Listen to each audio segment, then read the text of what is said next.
How much time have you spent searching the internet, watching television, and scrolling through Instagram in the past 7 days? The sad reality is that you have more than likely spent over a full day on different platforms of media in this week alone.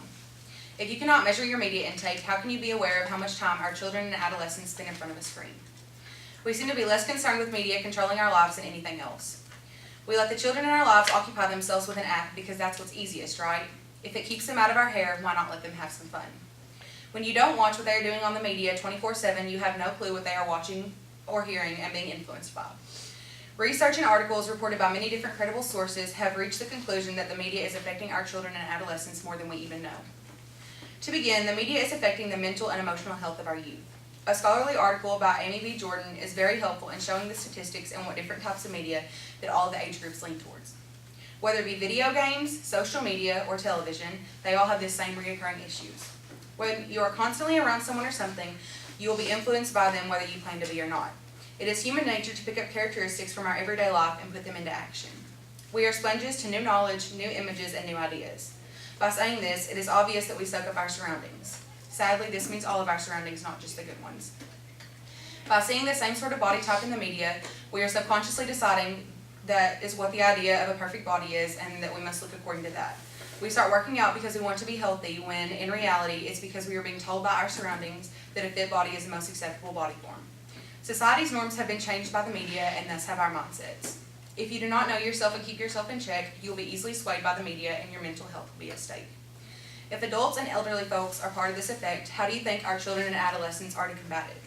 Children want to be liked and accepted, so they are easier to influence than just about every other age group. With such time spent around different forms of media, it would be ignorant to deny that their mental health is being affected and that their perspectives on ideas are being tested. This is one of the main reasons that we need to monitor and limit what kinds of media our children are being exposed to.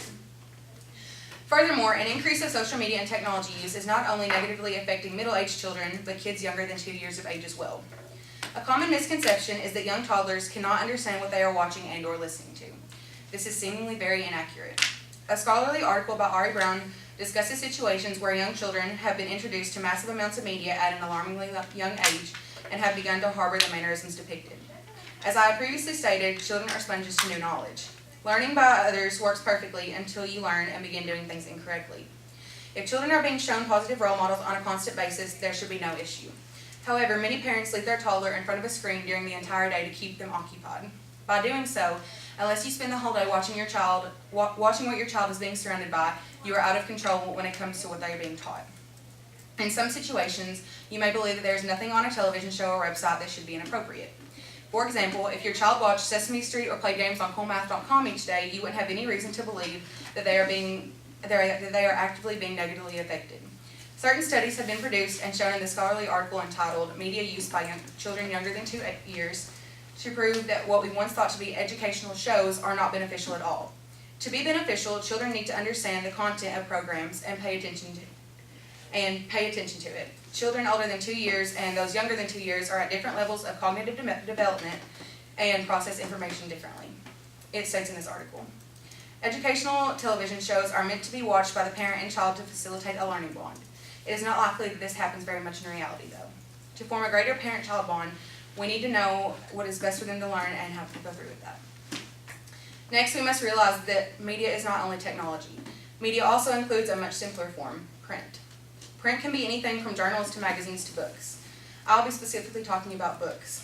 In a book published over 25 years ago, a discussion pertaining to the negative effects of print was brought to our attention. Many of us often look at the positive aspect of books and fail to realize that much like everything, there can also be negative effects. A big issue has been brought up that keeping their nose in a book all day can mean children spending much less time playing outside or getting exercise. Without this playtime, children are getting less vitamin D from the sun, less active hours, and less time socially interacting with friends. It is important that we read books, but it is also important that we make sure it doesn't take over our lives completely. Besides the physical manner, vivid books may cause children to highly over-exaggerate details of their everyday life. They may start to believe that everything has to be as dramatic and suspenseful as events are in books. In the excerpt I chose from a book published in 1991, it was proven in a study with over 150 children that those who read about natural disasters are more likely to be scared and not know how to react when they actually happen in real life. This is ironic considering if you read about it, you're probably hearing a very exaggerated depiction of that said disaster. However, reading about them causes a negative effect in children who experiences them later in life. While reading is very important and vital to learning more knowledge, we must also be monitoring what our children and adolescents read. Lastly, there have been a set guidelines created by the American Academy of Pediatrics that discusses how much time is a normal, semi-healthy amount for our children to be interacting with media on a daily basis based on how old they are. This is a very simple set of guidelines to help protect our children as much as possible. By these guidelines even having to be set in place, it is clear that we need to do so much more as parents, teachers, and caregivers. We need to push the idea of doing more with the 24 hours we are awarded each day than simply staying on cell phones or in front of screens as soon as we get home. We need to limit how much time is spent on the media by our children and adolescents so that they are not technology obsessed by the time they are teenagers. We need to monitor what they watch because we need to know what they are being exposed to. Instead of the internet and other forms of media teaching your child about the world, wouldn't you rather have that chance? Thankfully, these guidelines are online and can do a lot in monitoring if we just commit to caring about our future generation. In conclusion, please take into consideration the things that we have ignored for far too long. The current generation that I'm a part of may be in love with technology, but if we can train the children of today to be better and do better. If we just take the time to form a child-parent bond, it will work out so much better in the long run. We have to pay more attention to what our children and adolescents are being revealed and monitor this. We want to raise healthy children to be future politicians, doctors, and teachers. This is why we need to raise them up to be as mentally, physically, emotionally, and spiritually strong as they can possibly be. Some of the sources I use for this persuasive speech come from Ari Brown, Amy B. Jordan, and Sharon Hayes. Thank you for your time.